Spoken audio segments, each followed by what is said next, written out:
After more than 300 years, there's now a strong chance that one day the United Kingdom might not be so united. England, Scotland, Wales, and Northern Ireland could very well become independent entities, and the Britain that we know would look very different. 4 separate countries being governed independently, with their own agendas and their own ideas about who to align with for the future. Scotland would almost certainly want to get back into the EU, while England might look further away towards the Southern Hemisphere and Asia for new relationships. So, what would be the consequences if the UK split up, and why might it even happen? Many people point to Brexit as the catalyst for creating strong divides within the UK. While this is certainly true, the push for separating from the UK has been building for some time. Scotland has the biggest voice in regards to breaking away, and a second referendum has been set for October of 2023. This already took place in 2014 when a record turnout of 85% of voters went to vote on a referendum for independence.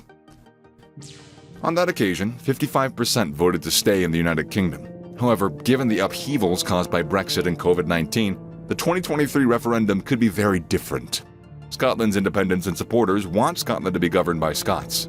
They want the major decision-making to take place in Scotland, in a Scottish parliament.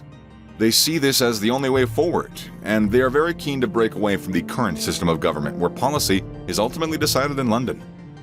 Brexit has certainly been another telling factor behind many Scots wanting to break away from the United Kingdom, as they see being part of the European Union to be crucial for their vision of independence, and if Scotland wants to become independent, it would almost immediately apply to join the EU. The 2016 vote to leave the EU was an English and Welsh vote.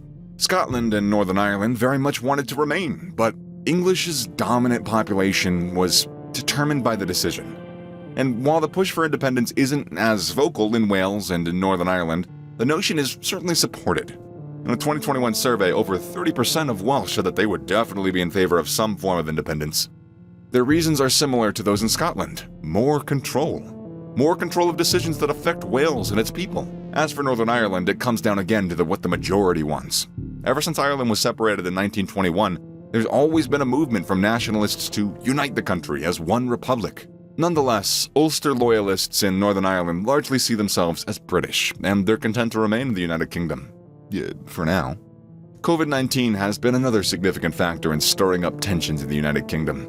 British Prime Minister Boris Johnson's strategies for dealing with the pandemic were largely England-focused. While Britain has a national health system, the administration is broken down into the responsibility of 4 nations. Scotland, Northern Ireland, and Wales adopted their own policy, leaving many people across the nation wondering if they would have been better off dealing with the pandemic entirely independently, as opposed to under the parameters of a United Kingdom. Much of the hesitancy to leave the United Kingdom comes from the economic security in numbers. England has the overwhelming majority of people, with 55 million of the total 67 million people in the UK. With this population comes greater investment, productivity, and trade opportunities. For Scotland, Wales, or North Ireland to break away will be making a serious gamble on their abilities to go it alone with much smaller populations. So, what would likely be the repercussions if the UK was to split? In other words, how would their economies stack up on the global stage? Scotland's pretty confident that it would make a real go of things. It's got a strong service sector, with financial services in particular being globally acclaimed. Glasgow is ranked as the second best city in the UK after London for financial services investment. Scotland can also attract all-important foreign investment into industries such as machinery and agriculture. With a population of over 5 million, Scotland's on par with economically robust EU countries like Denmark and Finland. Admission back into the EU would obviously be critical for Scotland's path to smooth independence nevertheless. For Wales and Northern Ireland, the going might be a little tougher. Gross value added per head is an indicator of the goods and services that an individual contributes to the economy. In 2020, Wales's output was 73% of the UK average, compared with 92% in Scotland.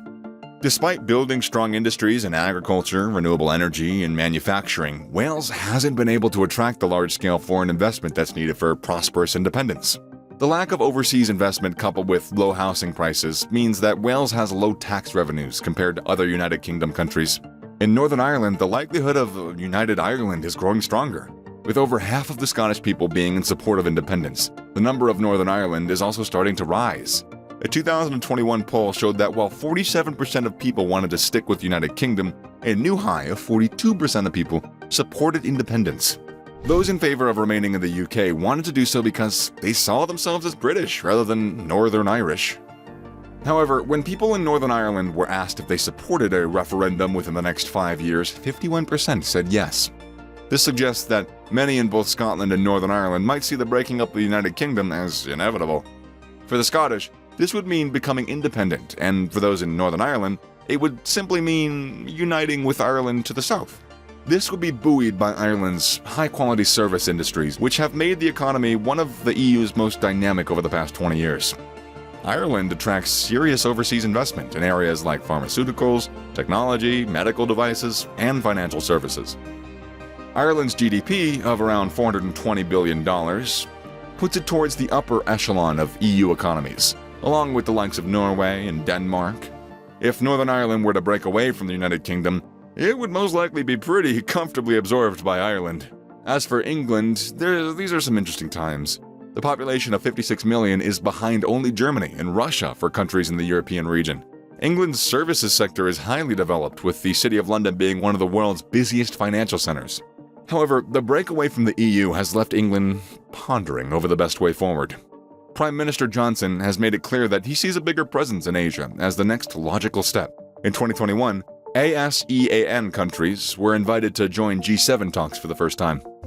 Countries like Singapore, Malaysia, Indonesia, and Thailand took part in discussions aimed at letting England play a more active role in Southeast Asia. Developing technology and strengthening economic security ties were some of the topics that England feels it can contribute to in a new-look foreign policy. On paper, it sounds fine, but some feel that a greater English presence in the region could lead to tensions with China. And then there's the question of the United Nations. If the UK breaks up, will England maintain its seat as the United Kingdom, or will Scotland and Northern Ireland be opposed? It's a complicated scenario, but one that's becoming increasingly more likely.